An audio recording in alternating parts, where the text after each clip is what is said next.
All right, we're going to study section 4.7, the quadratic formula.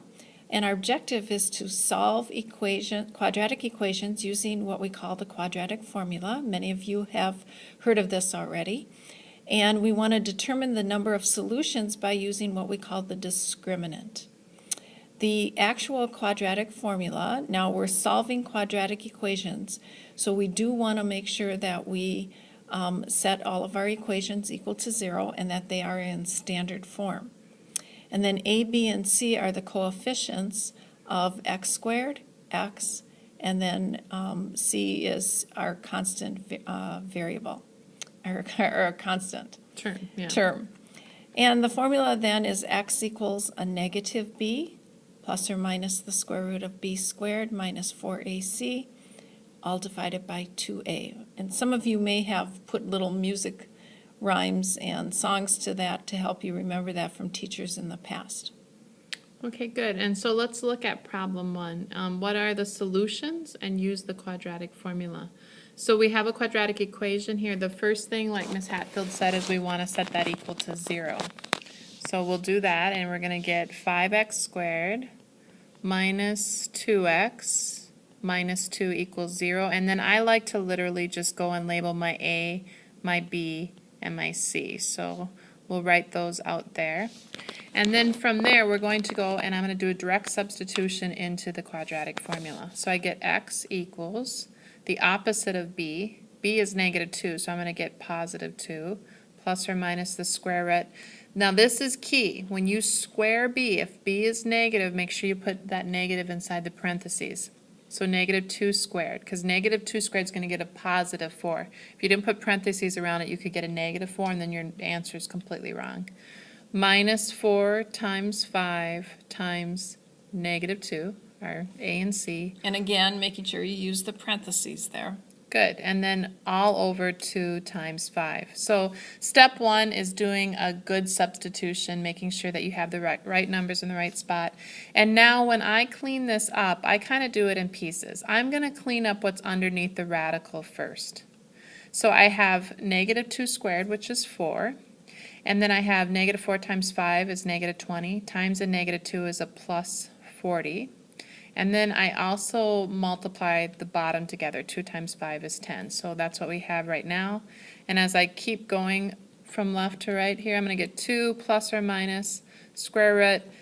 4 plus 40 is 44, all over 10. And then you should try to clean up your radical. So what we're looking for is we're looking for factors of 44 that could be a perfect square. And so I'm going to look at 44 as 4 times 11. When you take the square root of 4, that just cleans up to be 2. So you end up with here 2 plus or minus 2 square root of 11 over 10. And we can go one more step, can't we? We can factor a 2 out of all of those, because it's really 2 over 10, which is 1/5, plus or minus 2 square root of 11 over 10. Well, that cleans up to square root of 11 over 5. And that would be your final answer.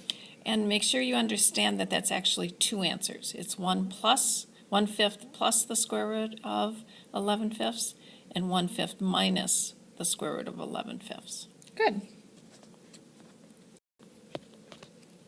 Okay, let's look at problem number 2, which is a great application of the quadratic formula. You sell wrapping paper as a charity fundraiser. The equation P equals a negative 6x squared plus 280x minus 1,200 models that total profit P as a function of the price X per roll of paper. What is the smallest amount in dollars you can charge per roll of wrapping paper to make a profit of $1,500?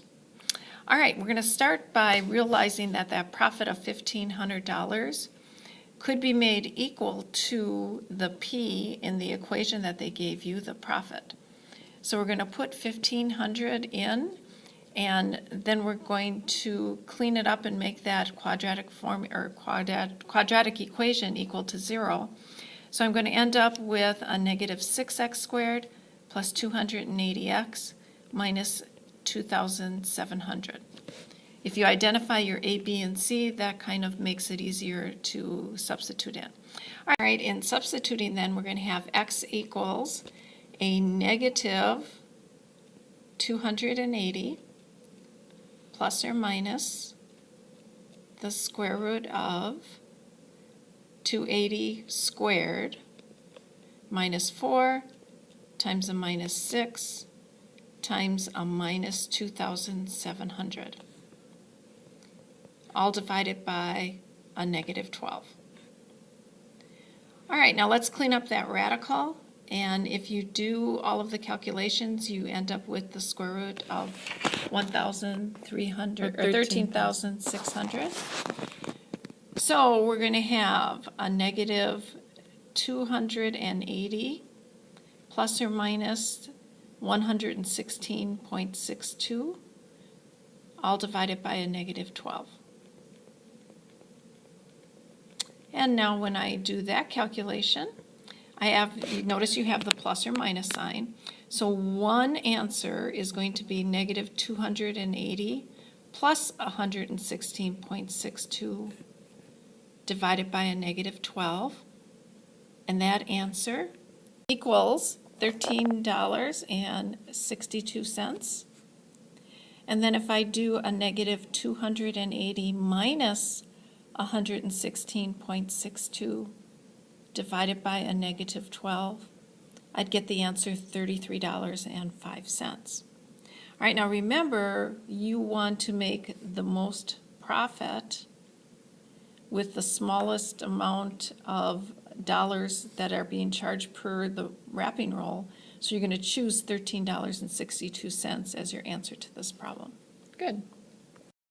Okay, now moving on to the back side, we're going to talk about the discriminant. And the discriminant is the part underneath the radical. So it's b squared minus 4ac. And that discriminant is going to tell us a lot about how many solutions we have for a quadratic equation. So if your discriminant is positive, so if b squared minus 4ac is greater than 0, you're going to end up with 2 real solutions. Because you're going to be, if you think back at the quadratic formula, you plus or minus that part, that square root part. So that's where the 2 real come from. And so the number of x-intercepts of the graph related to the function, you're going to have 2 x-intercepts. So it'll visually look like crossing the x-axis in 2 spots. So you have a parabola either opening up like that, or you have a parabola opening down. And those 2 x-intercepts, that would be the values you find when you do the quadratic formula. So that's the first one. All right, our second one, b squared minus 4ac equals 0 this time. So the discriminant value is equal to 0. That's going to give us 1 real solution, 1 x-intercept, and if we want to look at it in terms of a picture, notice that if it opens up, it's touching just 1 point on the x-axis. The vertex point of the parabola, that's the solution, has just the 1 intercept for x, and the other intercept is, other possible situation is to have it pointed down. And then the vertex is also on the x-intercept. And then if your discriminant, is negative, you're going to have no real solution. You'd be taking the square root of a negative number, and there are no real solutions for that. So in that case, you have no x-intercepts. And so a graph for that would be where it never touches the x-axis. So you could have a parabola opening up and it could look like something like that. A parabola opening down, then again, it's not touching the x-axis, it would be going down, something like that. Okay? So as you're solving these problems, it's easy to tell if you've got the correct number of solutions because you can just look at the value of the discriminant, which is kind of its purpose in us going through it with all of these situations. Yeah, so let's just roll right into problem 3. It says, what is the number of real solutions to that equation? And again, just like we did on the backside, we're always going to first set it equal to 0. So I'm going to subtract 49. And then I'm going to label my A, B's, and C. A is negative 1, B is 14, C is negative 49, and we're just going to look at the value of b squared minus 4ac. So as we substitute, I'm going to get 14 squared minus 4 times a negative 1 times a negative 49. And then as we keep cleaning up, I get 196 minus 196 equals 0. Again, if you have your discriminant equal to 0, you have one real solution. So the answer would be one real solution. Problem number 4. A rocket is launched from the ground with an initial vertical velocity of 150 feet per second. The function h equals a negative t squared plus 150t models the height in feet of the rocket at time t in seconds. Will the rocket reach a height of 300 feet? Explain your answer. All right, this is a good application of where the discriminant will tell you if it's possible to get an answer of 300 feet. So we're going to set the initial equation that they gave us and substitute 300 feet for h. So 300 feet is going to equal a negative 16t squared plus 150t. All right, now we need standard form, so we're going to set this also equal to 0, put it in standard form, and my discriminant formula of b squared minus 4ac becomes 150 squared minus 4 times the negative 16 times the negative 300. Cleaning that up, 150 squared is 22,500.